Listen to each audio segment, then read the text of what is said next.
Clément, Pierre et Vincent sont partis dans le Manitoba. Le Manitoba est une province située dans le centre du Canada, bordée par deux provinces, l'Ontario à l'est et le Saskatchewan à l'ouest. Elle est vaste comme la France pour un peu plus d'1 million d'habitants. Le nord est une région isolée, dédiée à la nature et composée de lacs. Le sud est propice à l'agriculture avec 19 000 exploitations pour une surface de 600 hectares en moyenne. Le paysage est diversifié, des collines, des vallées et des bois où les animaux sauvages trouvent refuge. Seules deux villes se distinguent. Winnipeg, la capitale, compte 600 000 habitants et Brandon, 46 000 habitants. Ces deux pôles économiques sont reliés par un grand axe routier, la Trans-Canada. C'est une terre d'accueil où toutes les cultures se côtoient. Une réserve indienne est installée près de nos exploitations, sans mise à l'écart de la société. L'agriculture est le principal moteur économique de la région. Les fermes sont de tailles diverses, de la structure industrielle à la ferme traditionnelle. Ces terres hétérogènes plutôt pauvres en rendement sont dédiées à l'élevage bovin-viande, aux cultures et à la production de semences. Découvrons ces particularités à travers nos 3 lieux de stage situés à 1 heure de Brandon. Avec 2500 hectares de surface, nos 3 fermes sont grandes pour la région. Nos maîtres de stage sont voisins. Pierre, l'éleveur. L'exploitation Gerlin Acres chez Lee et Nicole Smith est représentative du sud Manitoba. 2 personnes travaillent sur la ferme. Lee et son père. Son beau-père donne un coup de main l'été. 200 vaches de race Black et Red Angus sont présentes. Ces races sont choisies pour leur robustesse au froid. L'élevage est une tradition dans cette région car il est adapté au contexte naturel. En hiver, les vaches sont dehors et réparties en 6 parcs d'une trentaine de bêtes. La ration est composée d'ensilage d'herbe et d'un mélange céréalier. Elles sont mises à pâturer fin mai jusqu'à l'automne, avant l'arrivée de la neige. 500 hectares en prairies naturelles sont disponibles pour les vaches. L'avantage de cette production est qu'elle occupe des terres non cultivables et le travail se limite à 1 heure par jour pour l'alimentation et la surveillance. Les veaux sont vendus aux enchères avant l'hiver. Pour ma part, ce fut une expérience inoubliable. J'ai appris à travailler avec du matériel d'une autre dimension. Ma bonne intégration dans la famille m'a aussi aidé dans l'apprentissage de l'anglais. Vincent, le mécano. Et voici l'exploitation familiale de Kyle et Darby Cochrane, 2 frères aidés par 6 salariés. Ils ont aussi un élevage allaitant, mais se différencient par le choix de la race limousine, 200 mères, et la présence de 1400 places dédiées à l'engraissement, appelées feedlot. Chez eux, l'alimentation est aussi en prairie, mais ils donnent en plus du maïs OGM mélangé avec de l'orge l'hiver.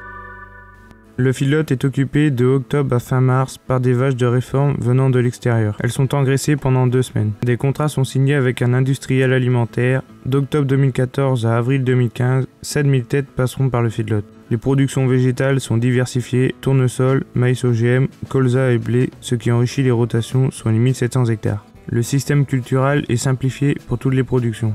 Le travail du sol en profondeur n'est pas possible. Le semis a lieu après un simple déchômage.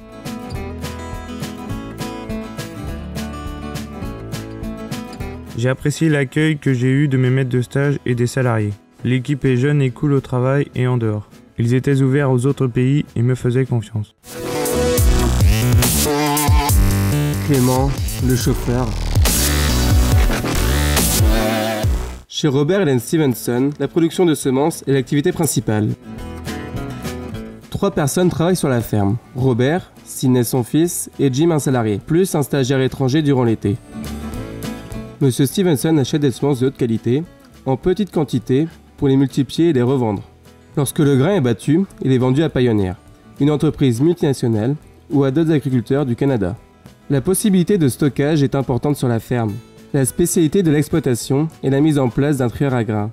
Les autres producteurs de semences peuvent tenir leur grain pour qu'il soit trié et ensuite le reprendre, ou laisser mon patron le commercialiser.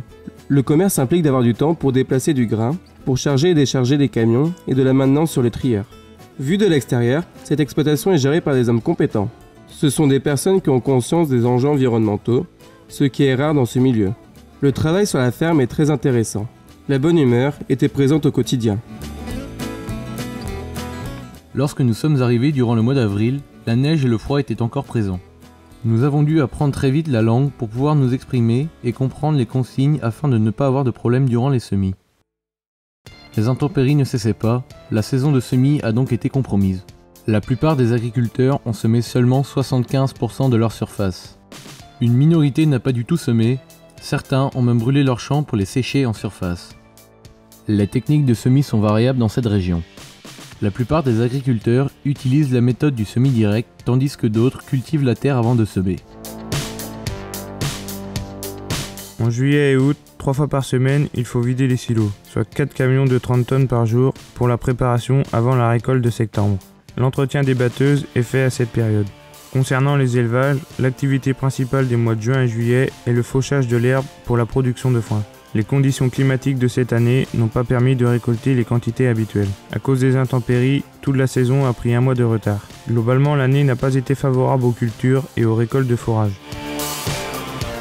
Pendant ce voyage, nous avons profité des lacs, incluant les activités nautiques amusantes. Les week-ends, nous nous retrouvions autour d'un repas canadien typique ou au stade de rugby. La vie de famille était partie intégrante de cette expérience. Des rencontres inoubliables resteront dans nos cœurs à jamais. Peu de travail en juillet chez Stevenson. Il est temps de prendre des vacances. Visiter les États-Unis était un objectif. Nous sommes allés à Las Vegas. Après, on a longé la côte ouest. Des paysages grandioses s'imposent en face de nous. Pour ma part, je suis parti en vacances avec la famille, une semaine dans le Saskatchewan.